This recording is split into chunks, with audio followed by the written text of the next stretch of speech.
So ito, matapos kong linisin yung iba, ito na yung lumabas. So maganda na siya. Okay. Ito, isa na to, 1964. 1964, 50 centavos. Oh. Tapos ito na lang yung natira, yung halos maliliit. Binabad pa rin natin siya sa tubig para lumambot yung kanyang stain. Konti na lang siya. Mga 25 cents, 5 cents, 10 cents, mga 1 peso coin. Ito, 19, ano ba to? 19, ano ba to? Dami, oh.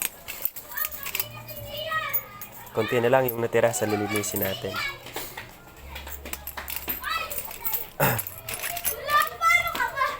Dun po sa mga interesado sa mga old coins ko, pwede niyo po akong i-message. Pag-usapan natin kung magkano po magiging halaga ng bawat isa. So, ayan. Ang dami ng 1 peso coin. Ito ay 1974 1 peso coin. May sira na eh. Binutasan yun, ano. So, ano ba yung pinakamatandang pira dito? Ito, meron tayong 5 peso. 5 peso coin. Ito ay year 1991. Ito 1991. 5 peso coin. Ang liit niya. Mas malaki pa yung piso noong 1975. Ito ang piso na 1975 at ito naman ang 5 peso 1991. Yan. Ito, magparehas ba ito, anak? Parehas? Hindi. Dito ito. Ito ay isang 1964 at isang 1958. Parehas sila ng pero ang isa 1958 ito. So, ito napakaganda pa ng niya. Tapos ang itong isa ay 1964. 1964.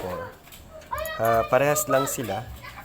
Magkaiba lang sila ng date ng nung ginawa. Ano yan? Ano yan? Nagamit siguro nung ito, old coins. 1958 at 1964. So, marami tayong mga coins na ito. 10 centavo coins. So, siguro kailangan ko itong gamitan ng metal polish para lumabas yung Pwede ba dito gamitan ng metal polish? 19 ano ba to? Hindi ko na makita yung niya sa sobrang liit. Tingnan mo kung ano yan. So ano ba ito, nasa na ito? Liberty, Italian money. Ito Chinese. May Italian coins tayo. 19 ano ba ito? Italian coins na ito. Tingnan mo nga kung anong year yan. Ito na yung mga nalinis natin. Meron din tayong 2 pisong niyog. 1994. 19 ano to? Niyog na to? 1994. 1994. Itong Italian money. Ito ay hindi ko alam kung anong pera to. Chinese ba to o Hapon?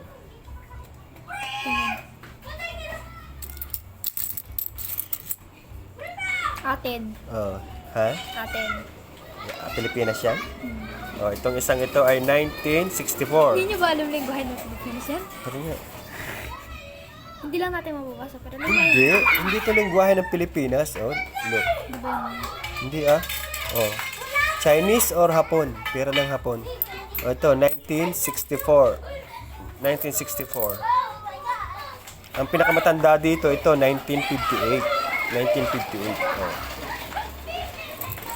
1958, 1964. So, ang dami, So, itong isa na to, Ito, 50 cents din. 19. 50 cents. Siya ay 1970. 1972. 1972. 50 cents.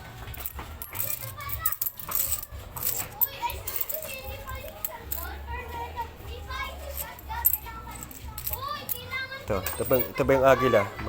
Ano bang year ito ng agila? 50 cents agila. 1985. Ha? 1985. 1985, 50 cents.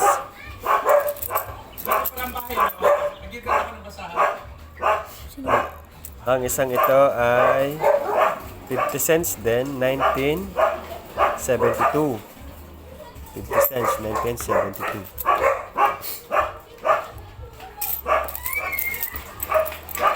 Itong 10 cents na to. 10 cents. 1972. 1972, 10 cents. Itong isa, paras lang silang 10 cents. Anong year ito?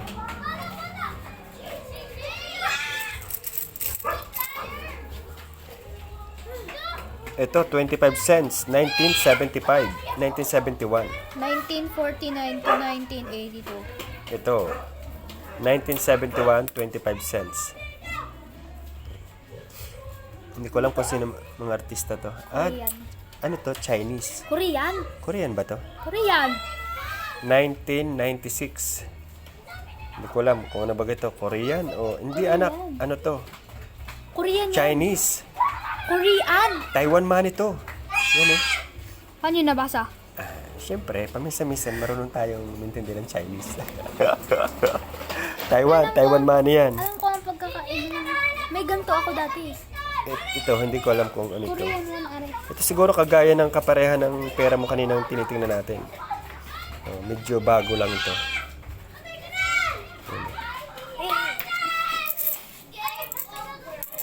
Ito Chinese ano din ito eh.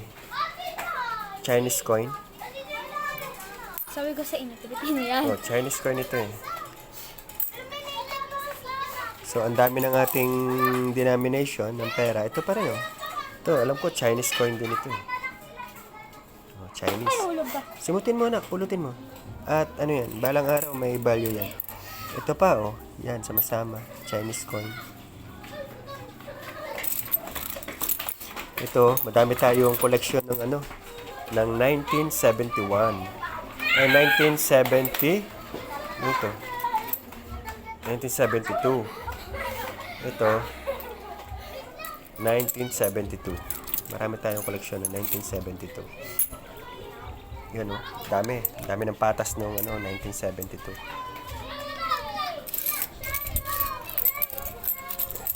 Paramihan sila ng isa't dalawa. Ito, yan o. Naku nak, pulutin mo. So, paano natin ito, ano, yan, so, dami yung 2 peso coin. Ano? Oh, ang taas na oh. 2 peso coin. Ito, pares lang ito. Ito, kita nyo ba ito? Ang laking, ano magkano ba ito? Piso, 1 peso coin, 1975. So, may dalawa tayong 1975. Ang isang ito ay 1982. 1982, 1 peso. Itong isang ito. 5 peso pala to. 5 peso pala to, oh. 5 peso. Ang laki niya. Itong isa, 5 peso. Ang laki niya, oh. Akala ko, piso lang siya. 1 peso pala siya. 5 peso. Compare, oh. Ito, 5 peso ng 1991 at 5 peso ng 1975. Laki. Magkaiba ito, anak. Ito ay agila. Agila to, agila. Separate mo dito yung agila. Yan. Tapos itong mga pisong itong mga pisong ganito. Kalabaw. Kalabaw to, anak. Kalabaw. Hindi ang kalabaw. Oo, kalabaw. Pili mo yung mga pisong kalabaw. Ano bang edad ito? 19. Malabo na mata ko, 1985. Ang isa, yan. Ano? 1988. 1988 saka 1985. Yung mga kalabaw, anak. Ito, sama-sama dito. Ito, ano bang year ito? Isang ito? Tingnan ko isa na rin. Ano yan? Korean one. 1981. Ito ang piso ng 1981. Oh, Tingnan ko isa na rin. sige anak. Hindi naman kasi Pilipino yan. Ito, ano ba ito? Ito, gold. Hindi ko alam. Italian. Italian money. Oh. Tulungan mo ka na. Separate. Kuhanin mo yung ano. Yung malalaki. May mga pisong kalabaw din na maliit. Ito, pisong kalabaw na maliit. Hindi, hiwalay. 1981. Hiwalay nyo din. Ang dami ng dalawang Pag piso. maliit na 2 piso din. Ito mga pisong kalabaw. Pisong kalabaw. Pulutin mo pisong kalabaw. 2 pisong maliit. Yan. Tapos ito. Dito ka lalagay ang bumpira. Huwag mong i-ano yan, baka may value yan. May value talaga. Oo, baka malay mo na. Sinasabi ko eh. May value yan, hindi natin alam kung magkano ano yan. May benta. Yan o, ang dami. Yung country money, ako na lang. Hindi na magagamit. Ako na lang. Malay mo anak, may presyo yan. Siyempre, presyo talaga yun. Hindi, ibig kong sabihin, kung may value, kasi itong anak, hindi mo na ito magagamit sa atin. Kasi ito ay,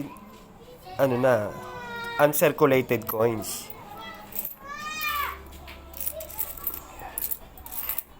Wala na itong value. Pero, sa mga antique collector, mga coin collector, may value to. Kasi ito yung, ito yung mga pera ng Pilipinas.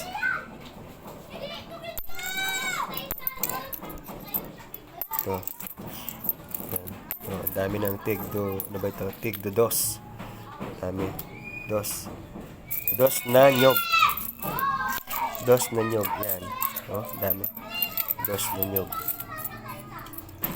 Ito, dos na nyog. Kailangan anak, ikuha ng plastic pala yan.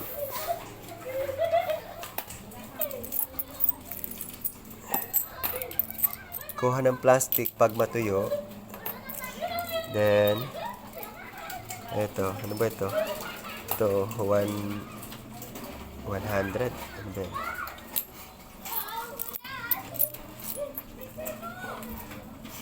₱1. Ito pa anak, 100. Ito, kasama nito. Ito.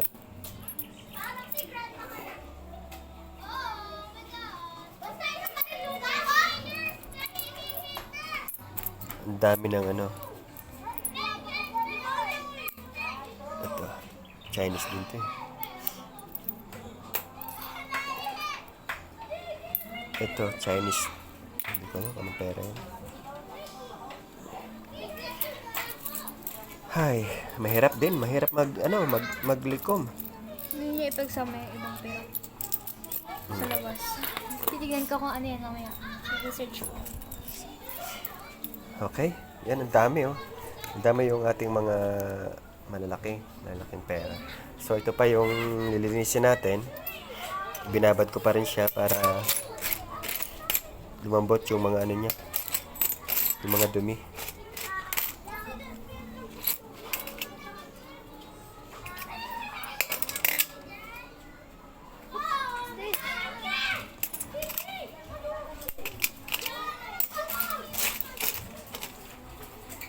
Dami kasi yung nakadikit na dumi.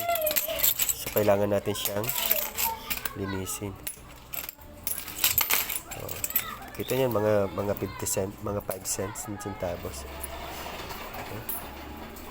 Anak, anong year yung kay Melchora Aquino na 5 centavos? Ito.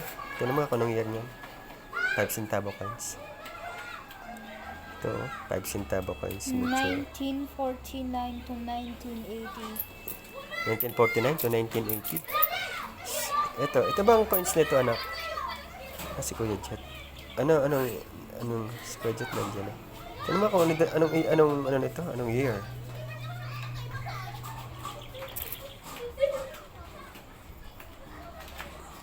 Yun pa din. 19 ano? 1992. 1982 pala. So, itong isa. Hello, Kuya. Kumusta? 19 ano ito, anak? Tingnan natin. 1964. 1964. Yan, 1964, 10 centavos. Ha? So, mga kabayan, saglit lang muna ulit at papahinga muna tayo. Medyo nahirapan tayo sa pagkwenta. So, i-update ko ulit kayo sa susunod na video. Salamat po.